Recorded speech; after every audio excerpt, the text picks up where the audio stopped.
Welcome back to Just Chattin', and this is the series of videos we do on Thursday and Sunday evenings just for our own entertainment. So, for the Audie fans, yes, he is around here somewhere.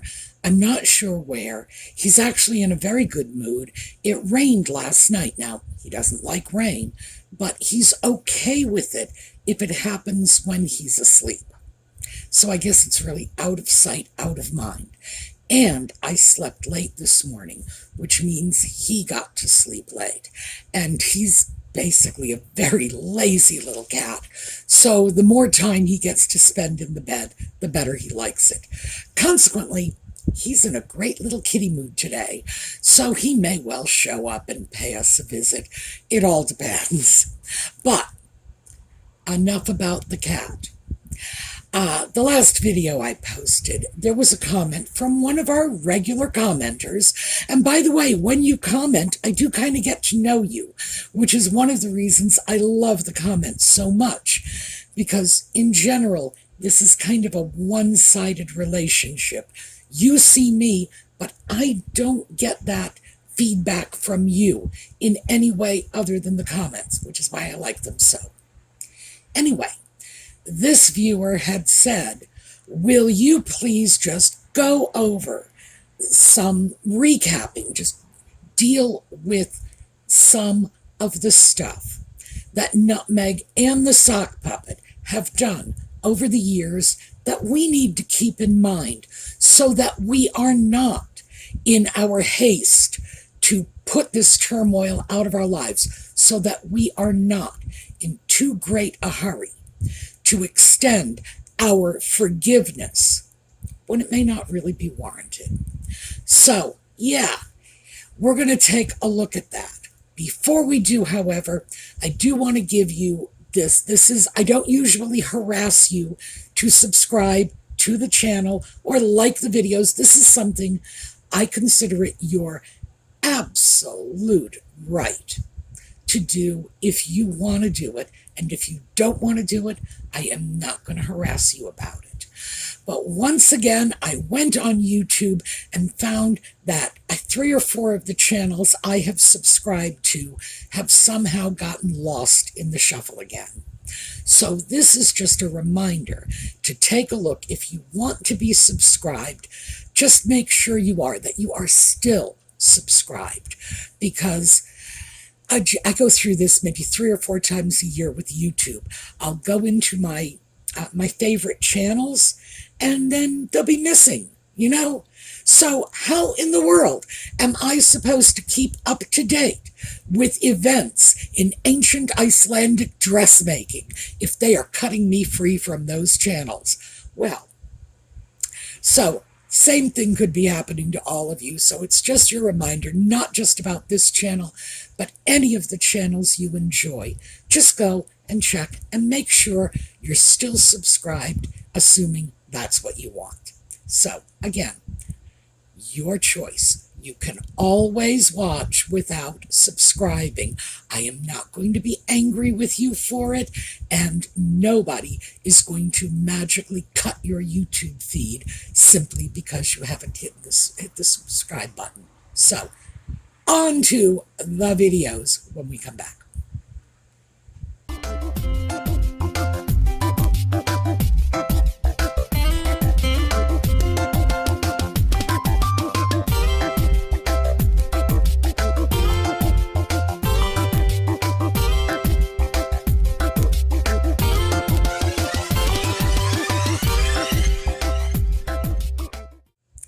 So I thought we would approach this chronologically, mostly because there is so much crap out there, and most of us have so many reasons to be irritated with Nutmeg and the Sock Puppet that it's like, when you just think about it, your head's going to explode. It's actually very hard to even figure out how to approach it because it's such a massive quagmire. So I thought chronologically. So let's start with 2016. These 2 people met. Now, they had to have met.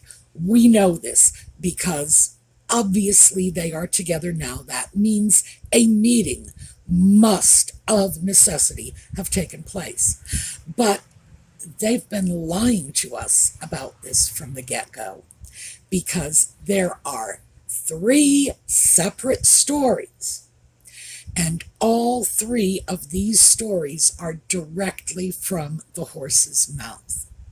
So they've been lying to us. You cannot have 3 stories coming from the same people that are inconsistent without at least 1, probably 2 of them being fabrications. So, before we get into the story, let me say, I just wanted to explain why this is important.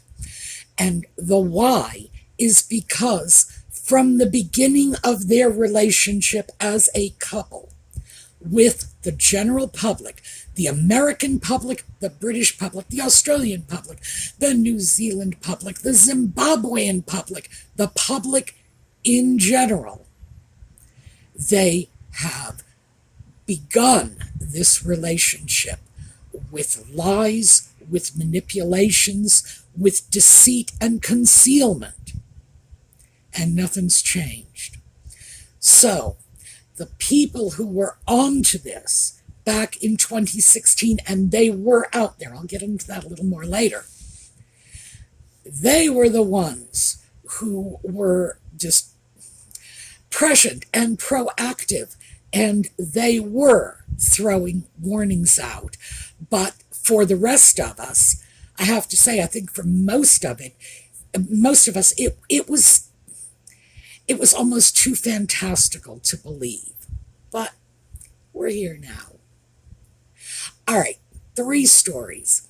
Let's start with the story from the engagement interview, because this was filmed and we have Nutmeg and the Sock Puppet on videotape talking about how they met.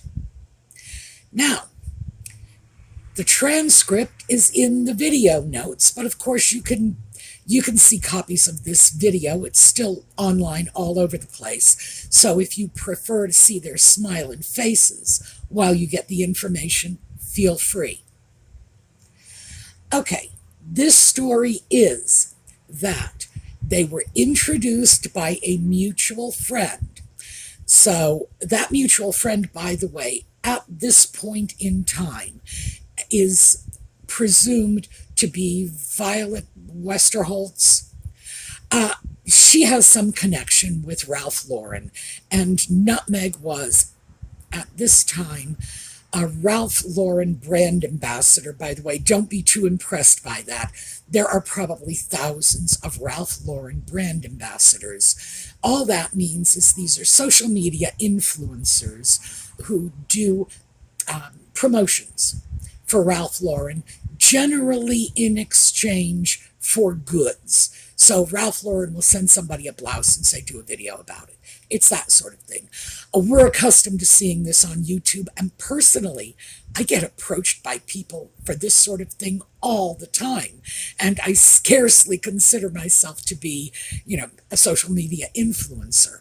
So I just want you to understand it's not as impressive as it sounds. Now, according to the Sock Puppet, and this is in the transcript, they were introduced by a mutual friend, and here are the key words, and then. So after the introduction, they went on 2 back-to-back dates, which I assume is moronic Sock Puppet speak for they went out on dates 2 evenings in a row. There you go. That is the story that was put out in the engagement. Now, let's check the next story, because this is the one that came out in Finding Freedom. The Finding Freedom version had it that they were set up on a blind date. Oh, and keep in mind, this is very much the same story that Nutmeg repeated on the Oprah interview. They were set up on a blind date by a mutual friend, and that's how they met. Now remember, Harry said they met before this date, which took place allegedly at Soho House. Frankly, the stories have changed so many times, I'm reluctant to land on any particular fact because that'll change later too. So, this is the second version. They were set up on a blind date. Remember that whole, I only wanted to know if he was nice. No, I didn't Google him. Yeah, right. So that's version 2. Then, in Spare, we have this completely different third version. And this one is the bizarre one. According to the sock puppet, he allegedly came across some video on some Instagram account of somebody he knew. Not sure exactly how this would have happened because the two people in the picture are Meghan Markle and Abigail Spencer from Suits. And these two women with kitty and puppy filters. And this is when she first caught his attention. And at that point, according to Spare, they had begun corresponding, texting and through social media platforms. I'm not sure how they did it, but basically they did it with a phone in their hands. And they called each other. And then, sometime later, they arranged, no blind date, nothing like that, no meeting arranged by a mutual friend. Basically, he saw her on social media and contacted her. Then, the Soho House date. 3 separate stories. Now, the thing that is important is not anything involved in the 3 stories. There may be tidbits in there. I've heard it alleged that the dates of these meetings are pivotal because Nutmeg was still with Corey Vitiello when they had first gotten together. Doesn't speak well for her. We'll get into that in a moment.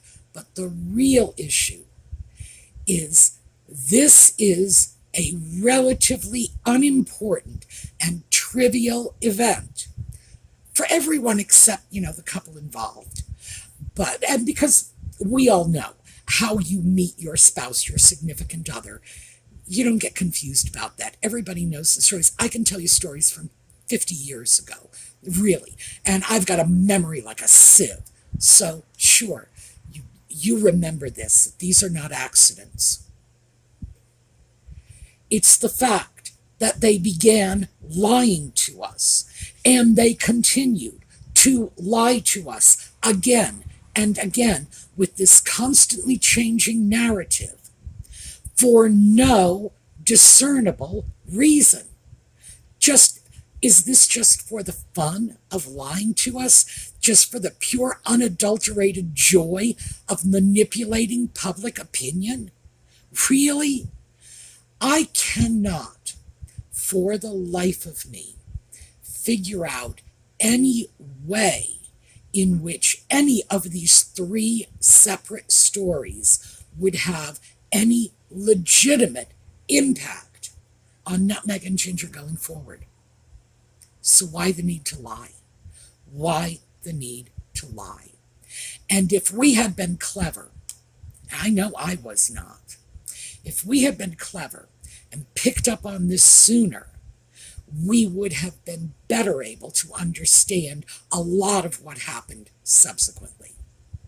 So let's go back to why it's important if she had been with Corey Vitiello while she was seeing Harry. That overlap would mean that if she turned up pregnant, there would be legitimate questions of paternity. Now keep in mind, this is back in 2016, before we had a boatload of legitimate reasons to question the paternity of the putative children. But that is where this comes from, that if there is a significant overlap or even a lack of significant chronological separation between relationships, a poorly timed pregnancy could very easily result in dropping a cuckoo in the nest of the British royal family. Remember, the sock puppet's children are in the line of succession. So that's why that particular tidbit is important. But other than that, no, who cares how they met? And why is the story ever changing? So I will tell you the lesson we can pull from this is we can't trust anything they say. Even on the most innocent and mundane issues, they can and will lie to us over and over again. So, still, while they were together, this is one that caught a tremendous amount of attention in social media in that world, but not a great deal of mainstream media or even sort of off-stream media attention in the press. And this is the Inskip wedding in March of 2017. Now, social media sources, and most of these are unknown, unidentified, so I throw that out for you to take this with a grain of salt. Social media sources claim that Nutmeg was dating the sock puppet in November when the invitations to the Inskip wedding were sent out. The sock puppet was invited. He and Skip Inskip were just friends for many, many years, even though subsequently we don't see a lot of that. He got dusted to the curb very shortly after Nutmeg and the sock puppet were married. But Skippy was apparently a very close friend of the sock puppet up until this point. So, the wedding invitation is received in November, according to social media. Nutmeg and the sock puppet broke up in December. That relationship was done. And then, in March, when the wedding took place, Nutmeg effectively crashed the wedding. She and the sock puppet did not go together. That's in the video notes from some of the media coverage. And this is mainstream media coverage in the UK. And the media coverage is, oh, look, Harry and Meghan, loving couple at the blah, blah, blah, blah, blah. That usual crap that they were throwing out. They arrived separately, and that is in the article. And even though they showed one photo in which Nutmeg and the sock puppet do not look conspicuously miserable, all the rest of the photos of the two of them from that wedding that came out show Nutmeg looking like somebody just took a dump in her breakfast cereal. The woman is furious. The entire series of photos, and they're in different locations at the wedding venue. This was more than a little bitty tiff or spat at the wedding. This was a real serious problem. We even have things like Nutmeg planting a kiss on the sock puppet, and he's just standing there like a limp rag doll, clearly not responding in any way. That was interesting. Now, social media took this and ran with it and said they had broken up, and she showed up at the wedding for the specific purpose of locking the sock puppet back in. Now, obviously something of the sort did indeed happen following the Inskip wedding, because they were back together and there were none of these daggerous looks in the future. However, social media then goes on to say that she had been stalking the sock puppet. She and her friend Marcus Anderson had been showing up at events where they knew the sock puppet would be present, for example, Invictus Games, to the point where security escorted her out.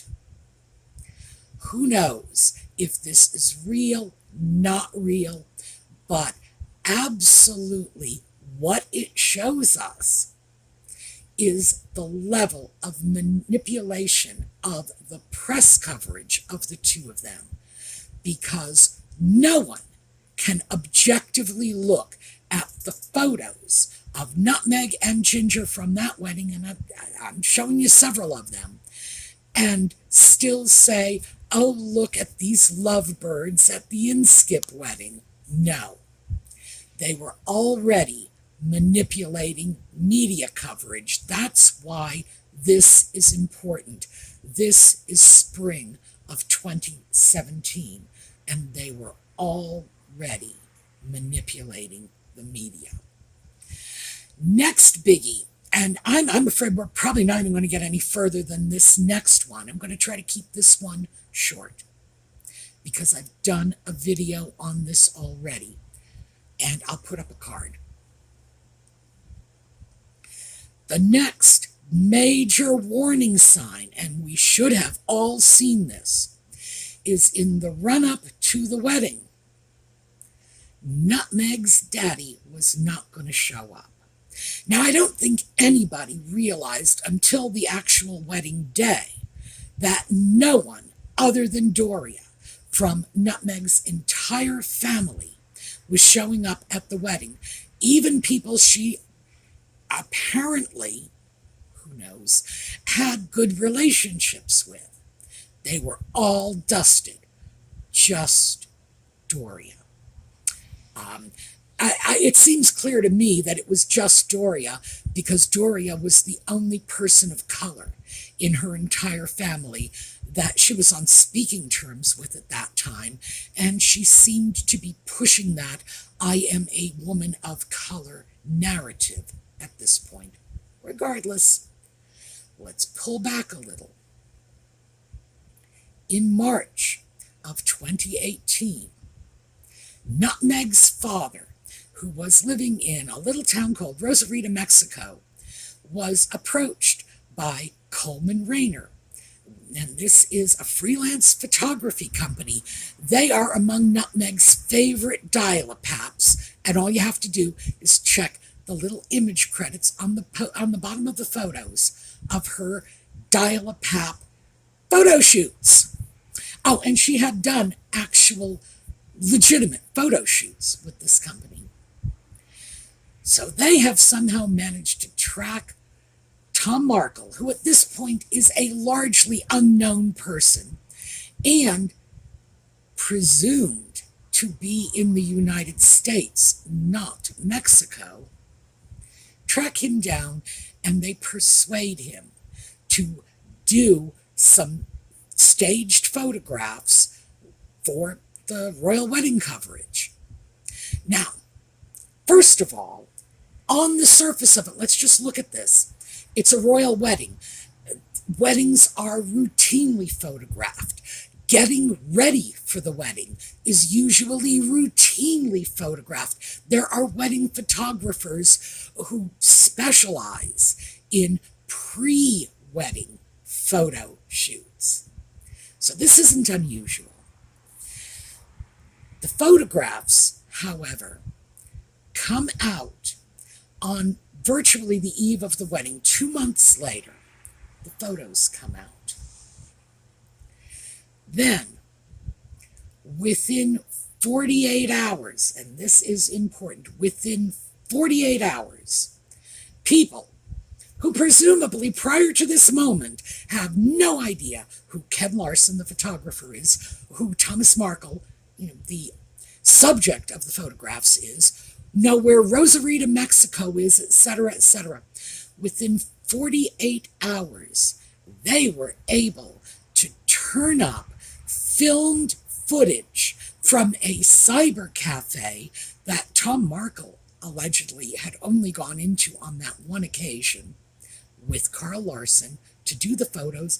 Funny how they still had that security image of the two of them together setting up these photos 2 months later from a Rosarito, Mexico cyber cafe when virtually everybody, everywhere, overwrites their security footage every 30 days or so, but somehow they still kept theirs. And they were able, within 2 days, to identify the people involved, isolate the time 2 months earlier when those photos were taken, etc., etc., providing Nutmeg with a tailor-made excuse to bounce Daddy Dearest out of the wedding. Now, as I said in the video I made about this, I am absolutely convinced, personal opinion, can't prove it, absolutely convinced Nutmeg set this whole thing up, that she gave the information to Coleman Rayner or someone within Coleman Rayner, told them where to find her father, and sent them off to do their thing. And then they sat on it for 2 months to drop this at what was probably the most convenient time. Because remember, these photos dropping virtually on the eve of the wedding meant there would be no opportunity for Tom Markle to apologize to his daughter, to make up for it. No, no, no, no, no. He needed to be dumped from the wedding. And by the way, he never got a wedding invitation. And that shows you that the plan was to dump him from the get-go, because even if you are the father of the bride, you get your wedding invitation. No two ways around that. That was the next one that we should have taken a good hard look at and said to ourselves, well, the lies, the manipulation, and of her own father. Furthermore, this narrative coming from a woman who had Paps on speed dial for years, that somehow staged photographs were inappropriate, especially as these are not news photographs. These were pre-wedding photographs, most of which, I would say, yes, most of which are staged anyway. Most of the pre-wedding photos, all the lovely photos you see of the bride adjusting her veil and the bridesmaids putting on their stockings, these are all pre-arranged with a professional photographer. These are not photos that show up in wedding albums because somebody was in there clicking with their cell phone. This is normal. But the narrative that was created was that Tom Markle did something unforgivable, absolutely unforgivable, that he sold photographs to the tabloids. By the way, I don't actually believe that's the way it went down. Sources at Coleman Rayner, and this is in the notes of that video I've linked to, sources at Coleman Rayner have said that Coleman Rayner was in the habit of blackmailing people into cooperating with photo shoots. They would take very unflattering photos, and any of you who think that's not something that's likely, just allow me to refer you back to all of those hideous photographs that were appearing of Kirstie Alley when she gained weight. Oh, they can trash you. So that was what they would threaten to expose unless you cooperated with them and gave them the photos they wanted. Did they eventually give Thomas Markle money in the end for the photos? Yes, I'm sure they did. As well they should have. They sold these photos for hundreds of thousands of dollars. But was that Tom Markle's motive for making the photos? No, no. I certainly don't believe that for an instant. I believe that was simply something that happened after the fact. Well, we got the photos, we're going to send you some money for your troubles. An outrageous and totally exploited abuse of her own father. Why? Because she didn't want her family at the wedding. So at this point, we've got 3, and they haven't even gotten married yet. So I am going to follow up with this. We'll just take this trip down memory lane and continue. But whether you dislike being lied to and manipulated, especially over trivial issues that don't make a lick of difference to you, me, or, the neighbor. If that's what you don't care for, if it's the change of the narrative, if it's the manipulation of the media by showing select photographs to protect Nutmeg and the sock puppet, clearly, photographs coming from Nutmeg's PR staff, or if it's the abuse of their own family. We've got 3 incidents right here, and they haven't even tied the knot yet. We're going to continue with this because I don't want us to lose sight of who these people are and how they have abused us, the general public, over the years. So, more to follow. All right, meanwhile, I'm sorry Audie didn't show up. We'll take a look at a slideshow on the way out. Probably one of my favorites of the Queen. I've got so many favorite slideshows of the Queen. I'll choose a nice one, I promise you. We will take a look at a slideshow of the Queen on the way out, and I will see you again Sunday evening. Plus, we're going to do the weekend videos as usual. Meantime, have a terrific day.